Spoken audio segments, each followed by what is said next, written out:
સુરત શહેરની અંદર છેલ્લા કેટલાક દિવસોથી ટ્રાફિક સિગ્નલ લગાડવામાં આવ્યા છે, જેના કારણે લોકોની મુશ્કેલીમાં ખૂબ જ વધારો થયો છે. શહેરભરના ટ્રાફિક સિગ્નલ ઉપર ચક્કાજામ જેવી સ્થિતિ જોવા મળી છે. 15 થી 20 મિનિટમાં જે રસ્તો કપાતો હતો તેને હવે 30 મિનિટ કરતાં પણ વધુ સમય લાગી રહ્યો છે. તે ગૃહ રાજ્યમંત્રી હર્ષ સંઘવીએ કંટ્રોલ રૂમની મુલાકાત લીધી હતી અને ગૃહમંત્રીએ ટ્રાફિક નિયમોનું પાલન કરી રહેલા સુરતીઓનો આભાર માન્યો હતો. સાથે કહ્યું હતું કે 100 વાર ટ્રાફિક નિયમ તોડનારના લાયસન્સ રદ કરાશે.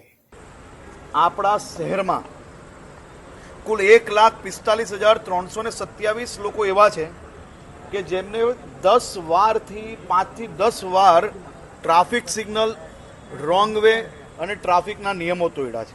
11 થી 20 વાર નિયમો તોડનાર લોકો 46,189 લોકો છે. 21 થી 50 વાર નિયમો તોડીને જેમ કે આદત જ બનાવી લીધી હોય, હું તો નિયમ નહીં જ માનું, એવા લોકો 18,257 લોકો છે. 51 થી 100 વાર નિયમ તોડનાર લોકો 4,931 લોકો છે. 101 વાર નિયમ તોડનાર લોકો 1,751 લોકો છે. આ 1,751 લોકો અને 4,931 લોકોના લાયસન્સ રદ કરવાની કાર્યવાહી કરવાની સૂચના આજે આપવામાં આવી છે. સાથે સાથે આરટીઓ જોડે મળીને પોલીસ વિભાગ દ્વારા આ 4,931 જેને 51 થી 100 વાર નિયમ તોડી લીધો છે, કોઈનો નિયમ એને લાગતો જ નથી.